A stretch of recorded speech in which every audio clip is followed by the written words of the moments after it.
también con un tema muy tan interesante como el anterior, y el tema es acción penal y medios de prueba frente a la corrupción del siglo XXI.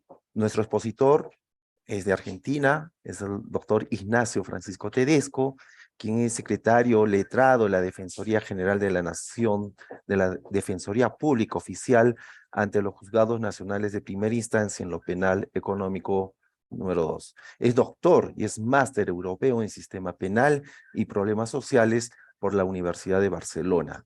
Secretario del Departamento de Derecho Penal y Criminología de la Facultad de Derecho de la Universidad de Buenos Aires. Y además es docente de pregrado y posgrado. Doctor, tenga muy buenas tardes acá en Arequipa y le damos bienvenido primeramente al congreso que tenemos hoy y le damos el uso de la palabra.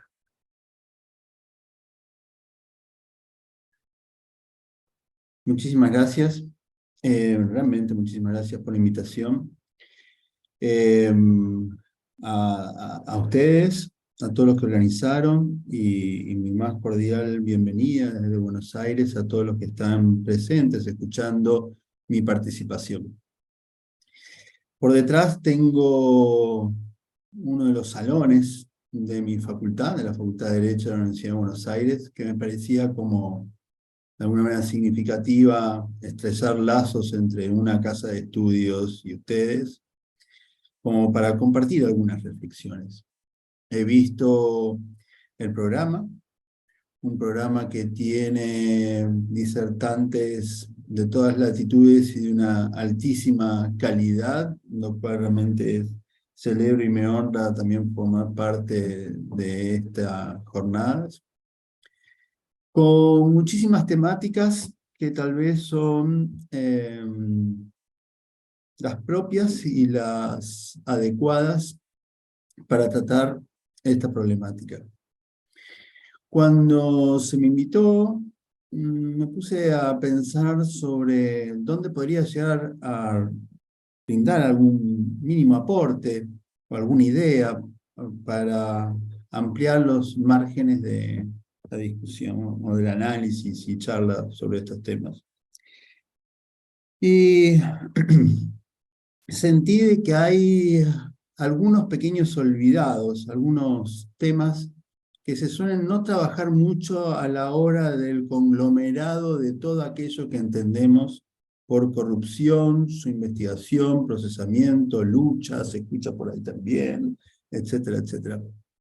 Yo lo sinteticé en dos ejes referidos a lo que tiene que ver con la acción penal y los medios de prueba. Tal vez tiene que ver con alguna cosita un poquito más amplia que hace a cómo desde una mirada del derecho procesal penal o de determinados institutos propios de este, se puede llegar a, de alguna manera, plantear una mirada más amplia respecto a todo ello. En este escenario me parece que no se puede dejar de eludir, de realizar algunos antecedentes o presentar algunos antecedentes en concreto. Digo, y lo voy a hacer con algunos datos estadísticos que tienen que ver con mi país, con la República Argentina, pero que yo intuyo que los datos estadísticos que yo voy a presentar no creo que difieran mucho por mi conocimiento y mi participación en gran parte del continente americano sobre una realidad que no es simplemente nacional, sino bastante latinoamericana. Miren, en Argentina el Consejo de la Magistratura del Poder Judicial de la Nación llevó adelante una auditoría para relevar en el ámbito de la justicia federal con competencia penal todas las causas iniciadas en los trámites iniciadas o tramitadas entre los años 1996 y 2016, para medir su forma de trabajo y especialmente aquellas que habían sido imputados funcionarios públicos o exfuncionarios públicos por hechos relacionados con delitos de corrupción, en particular aquellos que entendemos como los delitos contra la administración pública, cohecho, soborno transnacional, entre otros, fraude a la administración pública, delitos contra el orden económico y financiero, lavado de dinero, activos, etcétera, etcétera. Esa tarea incluyó el relevamiento del 100% de la justicia competente a nivel nacional. Se hizo un relevamiento de casi 10.000 causas. Y de todo ese gran primer estudio que se hizo, se intuía de que no se realizó un gran estudio sobre las circunstancias concretas que hacían al desarrollo de los expedientes, pero se calculó de que al menos un expediente de estos casos por lo menos duraban 3 años. Sobre la base de esta investigación, una ONG desarrolla una detenida investigación sobre la persecución de delitos de corrupción propiamente dicho, midiendo la capacidad de persecución del aparato de justicia frente a este tipo de delitos. Se elaboró una base de datos que reúne información sobre investigaciones judiciales en curso o que tramitaron en distintas jurisdicciones a nivel nacional, y se tomó una muestra de 239 causas del total de 800 que tenía esa base de datos, en un periodo que va del año 1980 hasta el año 2006. En ese escenario se pudo observar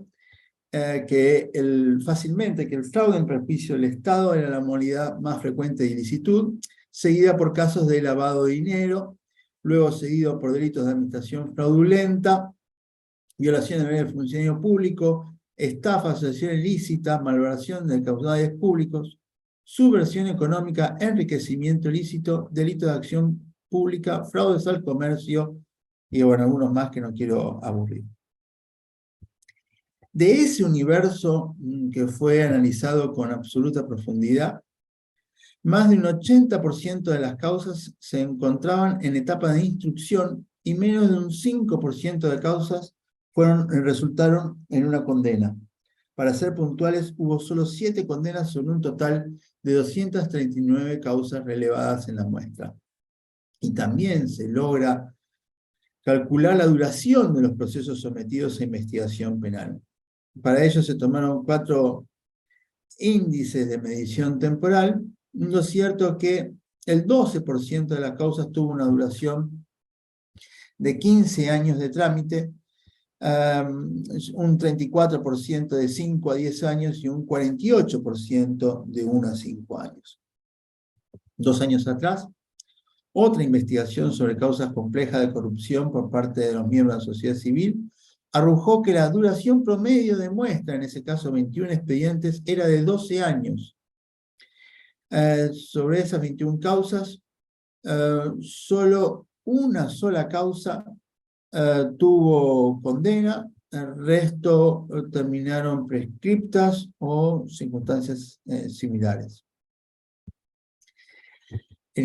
A su vez, uno podría mencionar el informe para la OEA realizado por FORES, el Foro de Estudios sobre la Administración de Justicia, en el cual se llega a una serie de conclusiones respecto de Argentina, pero que podríamos compartir, en términos de que en mi país, Argentina, vive un sistema disfuncional donde la realidad no corresponde con el mundo del derecho. El país tiene serios problemas de implementación de normas de anticorrupción. A su vez tiene un sistema normativo aceptable para combatir y reprimir la corrupción, pero no se cumple. Pareciera ser que el país ha construido un sistema funcional a la corrupción, sea en forma deliberada, por omisiones o negligencias. En tercer punto, se señala que a fin de diagnosticar el grado de implementación, la información fue diferente, desglosada o genérica, de forma tal que no se pudo realizar un correcto diagnóstico. Los órganos públicos en el 2021, dependientes del Poder Ejecutivo, no han respondido a las peticiones para entrevistar o suministrar información. Las demoras en las causas de corrupción son funcionales en impunidad, El informe se señala que algunas causas llevan al ensobrecimiento de los acusados porque se aplica la prescripción, los imputados fallecen o por la garantía del plazo razonable. Los problemas de la demora surgen en un código procesal que permite el replanteo casi sin límite de recursos. La defensa se interpone en todos los recursos posibles en cada etapa de una causa. A su vez, se detallaron los inconvenientes que tuvieron los juzgados para llevar adelante las causas de corrupción. En diversas jurisdicciones relevadas se manifestaron problemáticas referidas a los recursos humanos, tecnológicos, infraestructura, etcétera, etcétera. Si bien se dictaron ciertas normas preventivas de anticorrupción, lo cierto es que estas no pudieron llevarse adelante correctamente.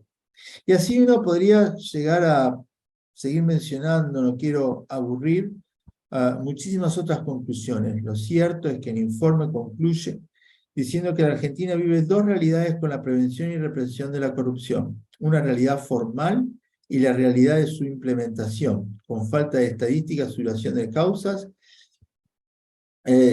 circunstancias que mantienen como funcionales y agravan la corrupción en el país. Esto es simplemente que me parecía apropiado como para ver en el cuadro en el cual uno está, digamos, en una realidad que pensamos sobre una problemática, pensamos sobre normas de prevención, pensamos sobre distintos tipos de penas, etcétera, etcétera, pero el punto está que para que todo ese derecho de alguna manera se haga realizable, se tiene que hacer realizable a través de un sistema procesal penal que lo materialice. ¿Cuáles fueron las respuestas a este cuadro de situación? Las respuestas a este cuadro de situación parten de un primer argumento, y es la creación de órganos especializados en la persecución y juzgamiento de este tipo de conductas, a la par con la sanción de tipos penales diferenciados.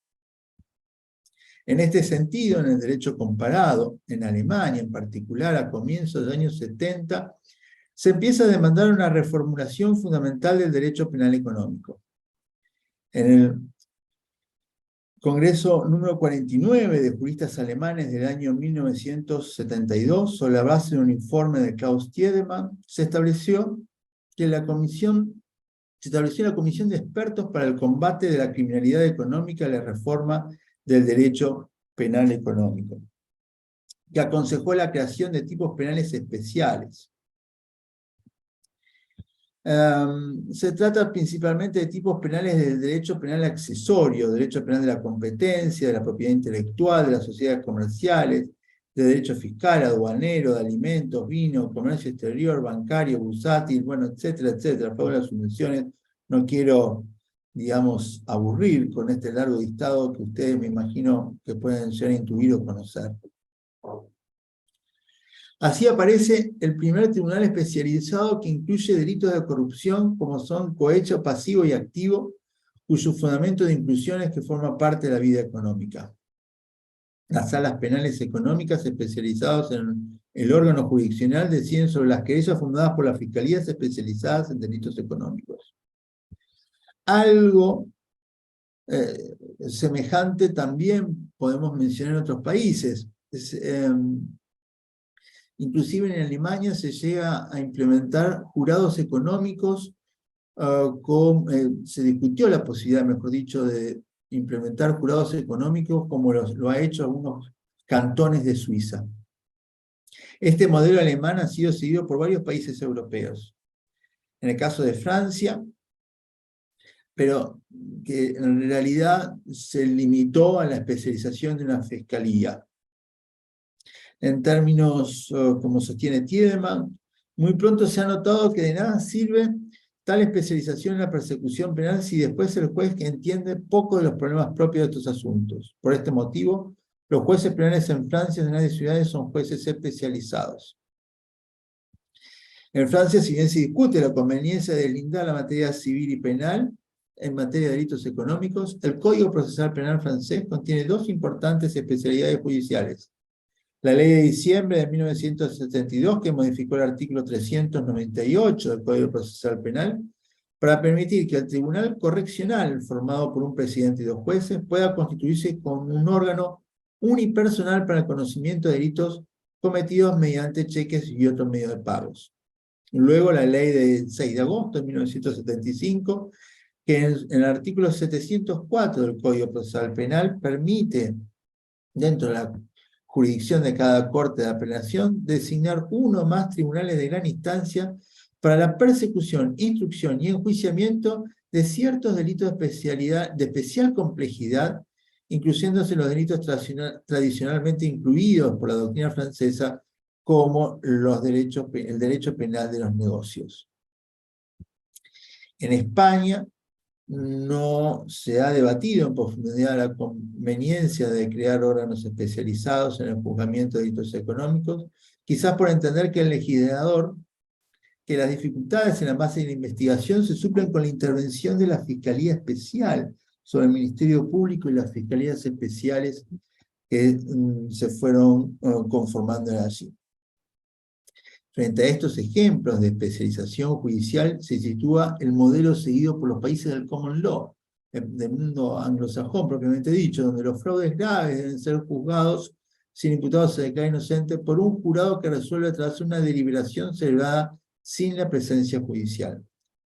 El comité de expertos que ha elaborado el Corpus Juris, partiendo del informe del comité Roskilde sobre la situación de Inglaterra, Escocia e Irlanda, ha advertido los riesgos de permitir que esta materia se conozca por jueces legos y seamos todos partidarios de la especialización judicial. Así es que en el artículo 26 del Corpus Juris europeo sobre la fase de enjuiciamiento de delitos contra intereses financieros en la Unión Europea, se señala que las jurisdicciones se compondrán obligatoriamente por jueces profesionales en la medida de lo posible, especializados en materia económica y financiera y no por simples jurados. En Argentina también hubo la conformación ya desde hace más de 60 años de una justicia penal económica que en parte ha englobado, junto con la justicia federal, la investigación y juzgamiento de este tipo de conductas. Esta fue una de las primeras propuestas, una primera propuesta de especializar de alguna manera este tipo de procedimiento penal. Luego una segunda respuesta, la que se fue llamando de alguna manera como lo que se conoce como técnicas especiales de investigación. Aquí, en más de un panel, inclusive en el panel anterior se ha discutido algunas de estas medidas. De hecho, inclusive en Argentina, uno de nuestros profesores de la UBA, Mariano Boniski, acaba de presentar su tesis postdoctoral, bueno, ya fue defendida y aprobada, en que analiza distintos aspectos que hacen a la corrupción a través de estas actividades de investigación para casos complejos, vinculados a formas no tradicionales de criminalidad, tales como los delitos económicos, ambientales, informáticos, de corrupción, etcétera, etcétera. Y donde justamente también se trabaja mucho a través del término de crimen transnacional, y en el cual se fueron presentando estas técnicas especiales de investigación, como son la entrega vigilada de productos, agentes encubiertos, colaborador eficaz o arrepentido, informante, distintas medidas que se fueron introduciendo en cada una de las diversas legislaciones y tipos penales y procesos y estructuras procesales, etcétera, etcétera. Desde figuras de denunciantes internos, desde la necesidad de entrega vigilada, tal como la Convención de las Naciones Unidas contra la Corrupción ha establecido, o con la que también se estableció en la Convención de Naciones Unidas contra el Tráfico Ilícito de Estupefacientes, todo lo que seguramente ustedes seguirán trabajando a lo largo de estas jornadas respecto del arrepentido, el decomiso de bienes, toda una serie de medidas que estuvieron pensándose como respuesta frente a este tipo de problemática. Hubo dos ejes más que también se han presentado.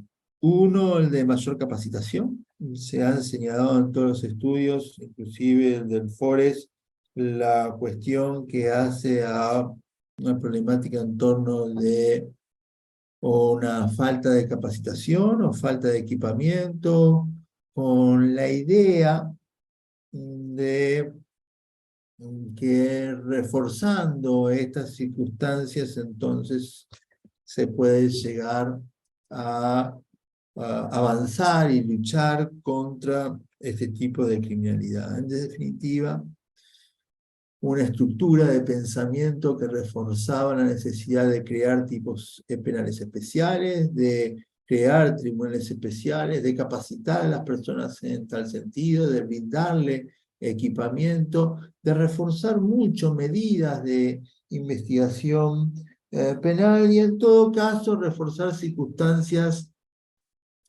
que hacen propias a la respuesta penal, como puede llegar a ser la extensión del dominio que venían hablando, el decomiso, como lo quieran llamar.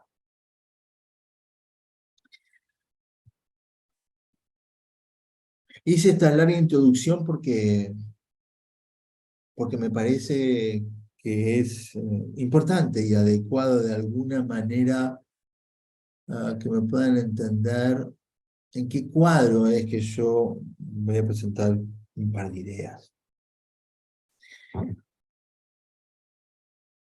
Porque todas estas cuestiones, en definitiva, siento que están pensando en una problemática a partir de o del derecho penal, o del derecho sancionador, o de especiales medidas que hacen al procedimiento, en todo caso penal, respecto a la obtención de algún medio de prueba, pero ninguna de ellas hace relación al proceso penal. Vieja es la cita, ¿no?, de si el derecho penal le toca un pelo al delincuente o no le toca.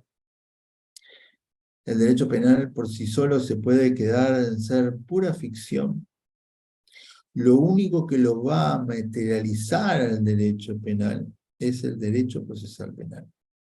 Es la efectiva configuración del proceso penal como un mecanismo que permita la visualización, la verbalización de todo aquello que se está tratando de alguna manera de analizar.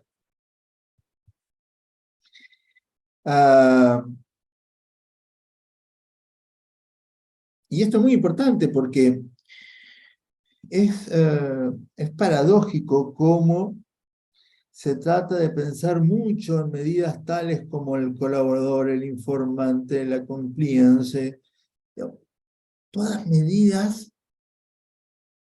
que hacen a la investigación, como si logrando investigar, de eso se deriva que necesariamente yo luego tengo un proceso penal con un determinado resultado. La investigación no es proceso penal. La investigación, en todo caso, podrá ya ser procedimiento penal. La investigación puede ya ser una etapa inicial, previa, para constituir y saber si tengo o no tengo un caso suficiente como para ser llevado a la justicia.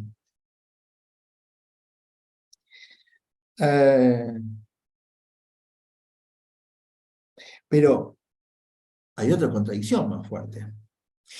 Si yo lo que refuerzo es la estructura de investigación penal de alguna manera formalizada para la obtención hasta casi producción de un medio de prueba de manera anticipada,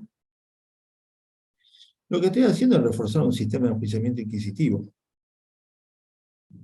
Y la paradoja está que en Latinoamérica, de una u otra manera, se fueron dando procesos de reformas procesales que intentan, no sé si instaurar un sistema de enjuiciamiento de características más acusatorias, pero que de alguna manera lleva un espíritu de que sea lo más adversarial posible.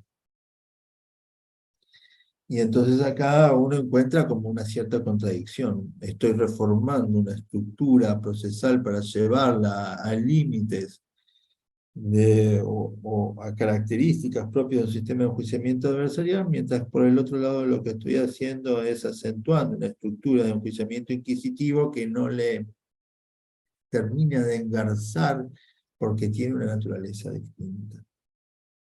En este escenario es que creo que lo que corresponde es trabajar algunos puntos en particular.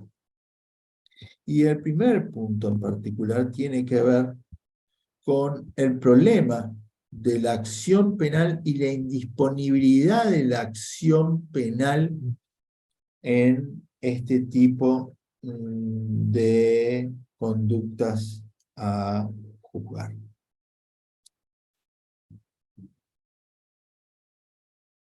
Me toca, o encontré como relevante tocar, recordar una parte en las cuales Roxine Schunemann, en su obra central de Derecho Procesal Penal, afirman en este sentido y que caracterizan un poco esta circunstancia. Ellos dicen, por otra parte, la Fiscalía, ante la existencia de acciones punibles, en principio está obligada a acusar el denominado principio de legalidad procesal. Un fiscal que, por ejemplo, contra la verdad y la justicia deja sin perseguir, sería culpable por un encubrimiento personal en el ejercicio del cargo. También la facultad ministerial de dar instrucciones tiene un límite en el principio de legalidad. Un fiscal general que por parte de su ministro fuese instruido a que deje de perseguir un caso de corrupción en el cual estén involucradas personas de alto rango, tendría que negar su obediencia a tal orden. Incluso en el ámbito del principio de oportunidad, las instrucciones que se muestren como exceso del criterio discrecional o como un uso abusivo del criterio discrecional son inadmisibles, de manera que sería antijurídica una instrucción contraria a la forma de proceder en casos similares, desobedecer una causa o en consideración a un político de importancia. En Argentina pasa lo mismo. Se considera que la participación en el delito de un funcionario público constituye un impedimento para las reglas de disponibilidad de la acción, de la prescripción, etcétera, etcétera. Se ha considerado que debe ejercerse obligatoriamente la acción y que el objeto del proceso penal es absolutamente indisponible. De forma tal que en este tipo de delitos se ha restringido todo criterio de oportunidad a la hora de llevar adelante ese ejercicio y que hay convenciones internacionales que así de alguna manera también lo indican.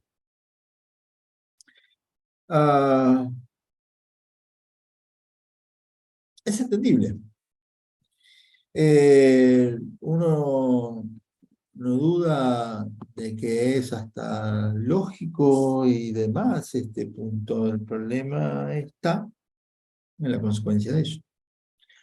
Yo entiendo absolutamente razonable y entendible que establezcamos la necesidad de que no se puede discrecionar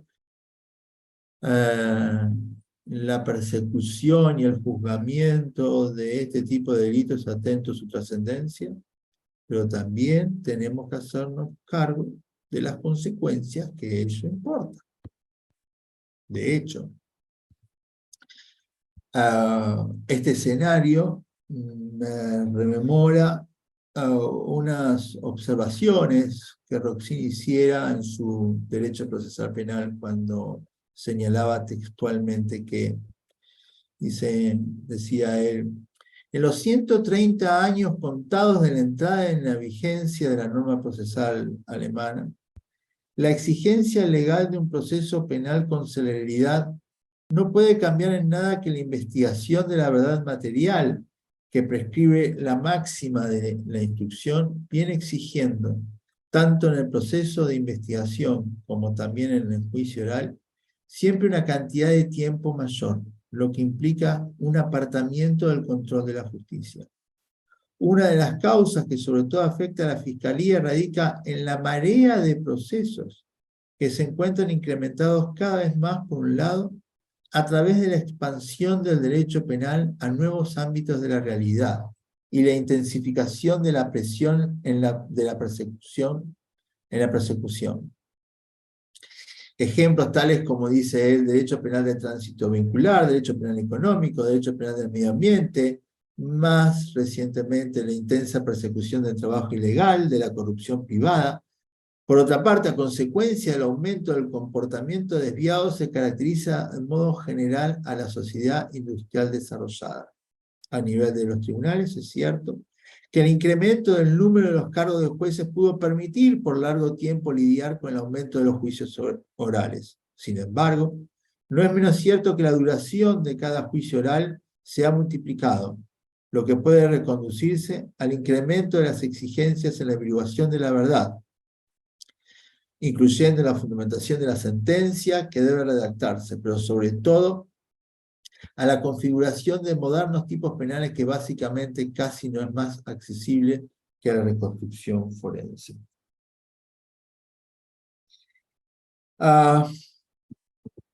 Y este es el punto que de alguna manera tenemos que obligarnos a pensar. Si a mí alguien me pregunta en un aula, bueno, pero ¿por qué no se llega a sentencias condenatorias? La respuesta es muy fácil. Cuando te toca investigar y enjuiciar todo, sin ningún criterio de selección, de determinación de qué cosa primero, qué cosa después, en qué orden, etcétera, etcétera, construís un monstruo que hace imposible el juzgamiento de todo ello, porque tenés que investigar todo. Porque no podés tener límites. Si hubo 100 hechos de corrupción, tendrás que investigar los 100 hechos de corrupción, acusar por los 100 hechos y juzgar los 100 hechos en una estructura que puede llegar a ser absolutamente irrealizable.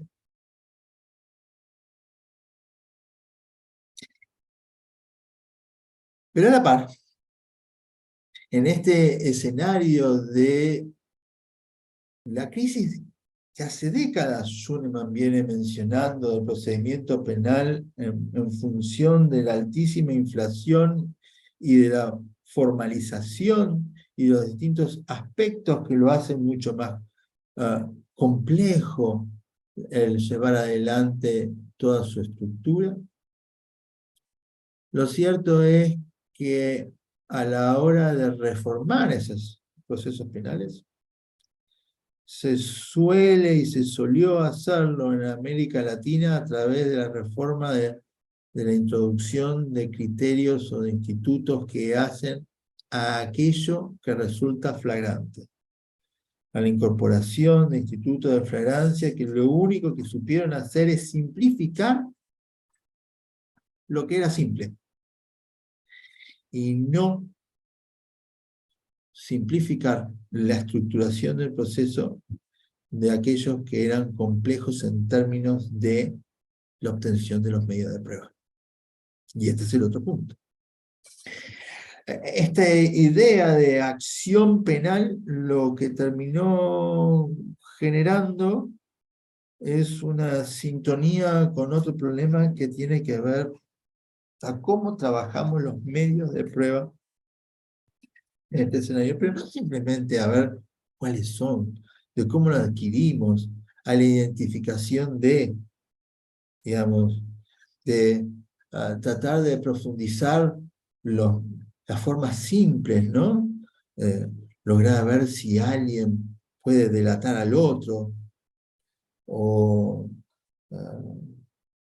o, o de alguna manera tener beneficios económicos o procesales por el arrepentirse, etcétera, etcétera. No hemos pensado ni estamos analizando el cómo es que tenemos que presentar y producir estos medios de prueba en un juicio. ¿Frente a quién? ¿A través de qué método de verosimilitud llevarlo adelante?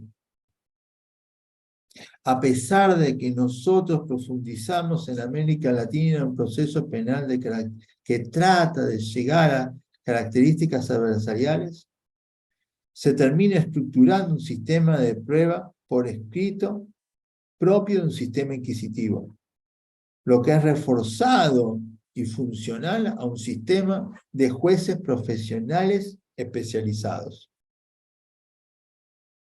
¿Cuál es la consecuencia? Que el proceso no tenga fin.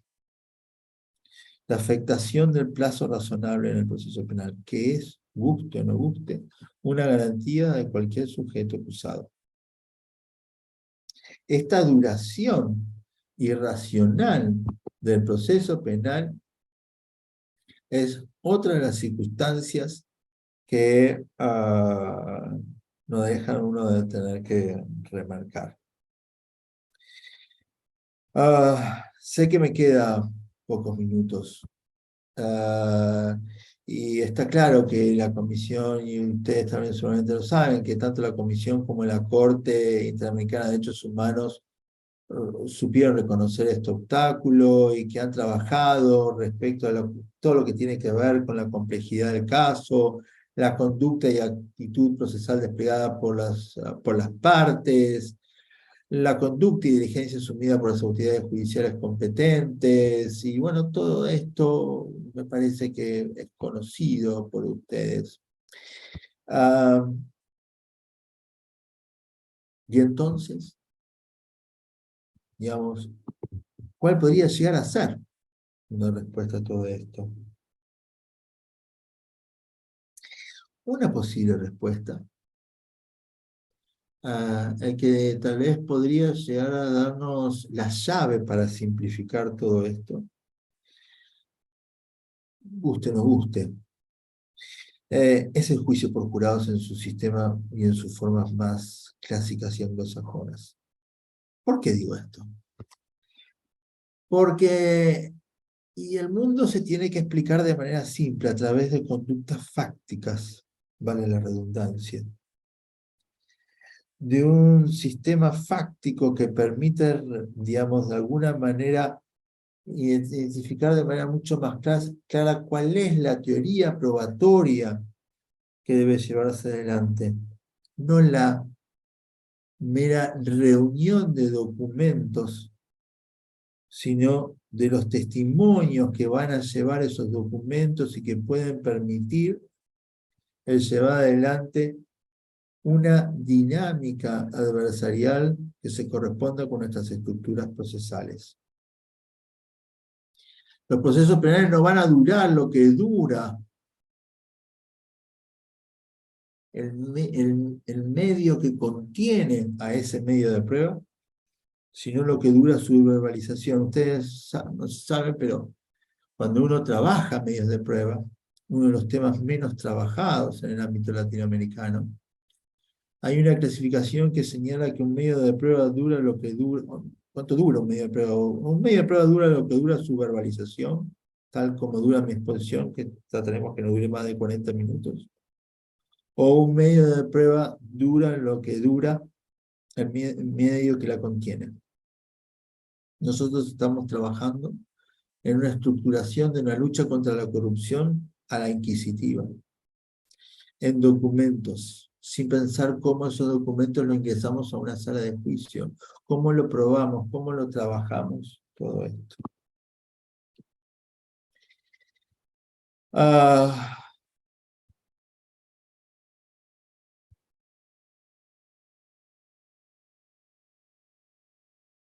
Un estudio británico realizó una investigación para determinar si los juicios por jurados y jueces profesionales afectan al nivel de corrupción.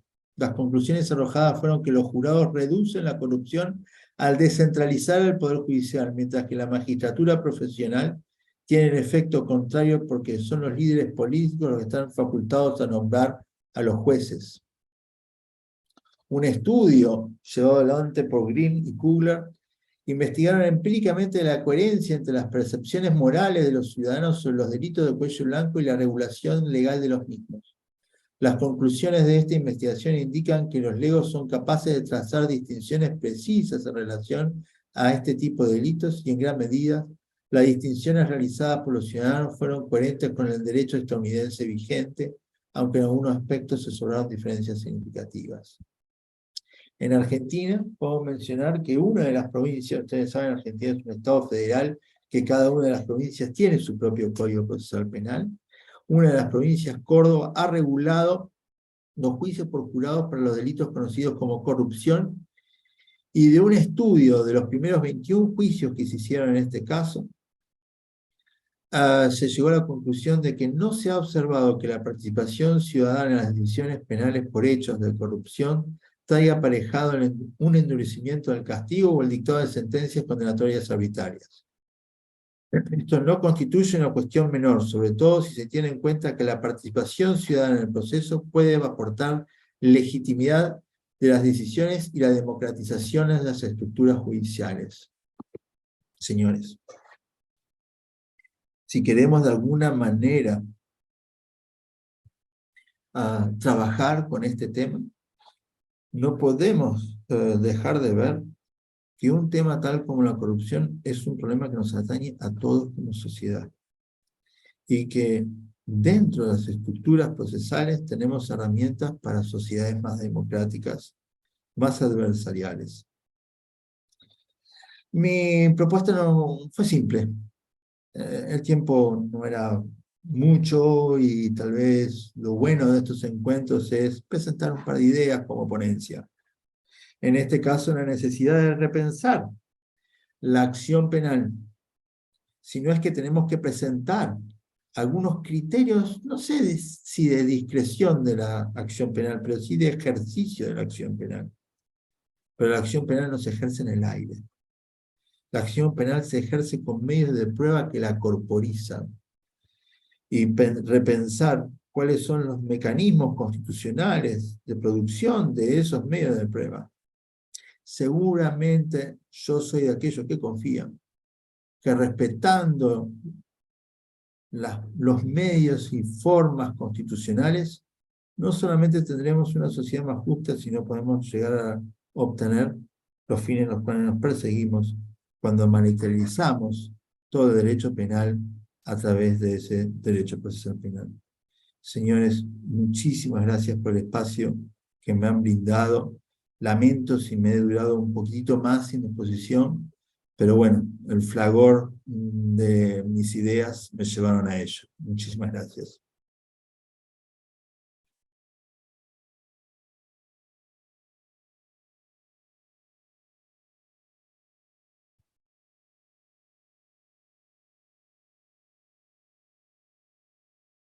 Muchas gracias, profesor Tedesco, si te puedo llamar Nacho, como nos Claro que hablamos sí. directamente. Muchas gracias. Sí, el doctor Acet está conectando, y yo le hacía referencia en el off que tenía una pregunta para ti. Me parece, Claro. primero, muchas gracias por haber aceptado la invitación. Un honor tenerte dentro de los expositores de este Congreso Internacional, y el tema a mí me parece sumamente interesante, y yo recordaba este trabajo fundamental del profesor Roxini, continuado por el profesor Schunemann, en su trabajo de Derecho Procesal Penal, editado con Didot en Buenos Aires. Y hay una cita que la refiere Schunemann en su introducción, y él dice, o revela, que la mención a que el proceso penal es el sismógrafo de la Constitución presentada por Roxin fue sugerida por él, en sus épocas de estudiante.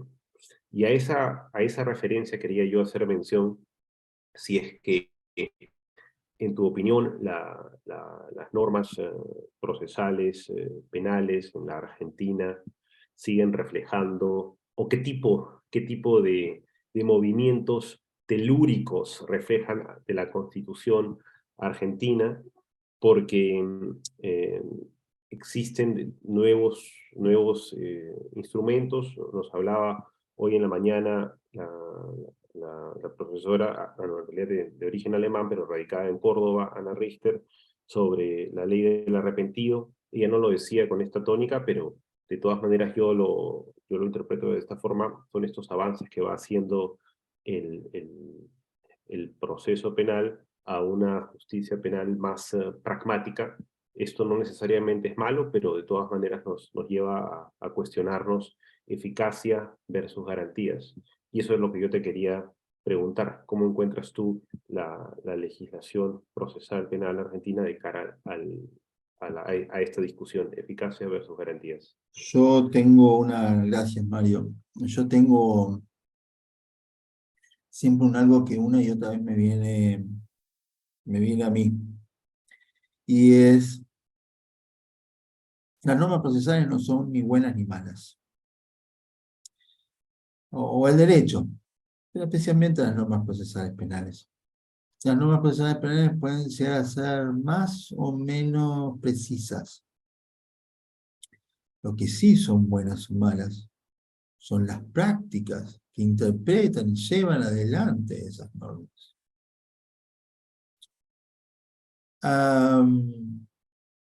Y creo que ese es el problema. Yo analizo el sistema normativo argentino y uno lo mira y dice, está buenísimo, está muy bien. Inclusive hay un código procesal penal nuevo, federal, que se va aplicando poco a poco a nivel país. Y uno, no sé si le puede cuestionar absolutamente algo en sus planos normativos. El problema es cuando yo lo interpreto y los materializo, las prácticas judiciales que es. Entonces, el mensaje es contradictorio. Cuando yo estoy intentando llevar adelante una práctica, pero en realidad estoy una práctica en función de una norma, etcétera, etcétera, pero yo le introduzco otra cosa, estoy generando un monstruo. Ernesto Ferraioli siempre decía, ¿no?, del sistema inquisitivo reformado como un monstruo de dos cabezas, ¿no?, decía ahí en su Derecho y Razón. Si yo estructuro todo a partir de institutos tales como el arrepentido, el informante, la denuncia anónima, llámalo como quieras, la justicia premiada, no son cosas nuevas. Es la Edad Media pura. No hay ninguna novedad. Es el testigo de la corona. Antaño, me voy a tomar una licencia, mira Mario. Antaño, en un sistema, en la ordenanza criminal francesa de 1536 y la de 1670, había dos instancias de declaración a través del juramento inquisitivo. Eran la confesión preparatoire y la confesión prealable. La confesión preparatoire era, bueno, lo que hoy en día llamamos la declaración indagatoria o de formulación de cargos. Cada país lo llama de otra manera. Una vez que alguien era encontrado responsable de un hecho, se sometía a un segundo juramento, la confesión prealable, que era decir, bueno, yo admito haber sido bruja y señalo quiénes son las otras brujas. Así tenés tu cabeza del proceso, tu sospecha sobre quién investigar. Claro, había brujas y brujas. Digamos, había determinadas personas que declaraban en esos procesos monárquicos que se constituían en lo que llamaban testigos de la corona. No estamos inventando absolutamente nada. Lo único que estamos haciendo es reforzar esto. En esa dicotomía, Mario, que yo siempre la sentí como una ilusión, ¿no? La eficacia por las versus las garantías. El sistema no es más eficaz. Por eso yo me tomé un tiempo al inicio de la cuestión de las estadísticas. Eso es una ilusión. No, como yo te voy a torturar, vamos a decir las cosas así exageradas, como yo te voy a torturar, voy a obtener condena. No. Porque lo estás estructurando el proceso penal en términos escritos, en términos documentales. Sí, lo torturaste, dijo que fue él el que cometió el cohecho. Pero para dictar la condena, hiciste ese enjuiciamiento interminable. Porque la estructuración de la acción penal y del medio de... La acción penal es el alma del proceso penal. Y los medios de prueba es aquello que corporiza a esa alma. Como no estás pensando eso, pues entonces es muy fácil lo que vas a obtener. Es una falsa ilusión esa dicotomía.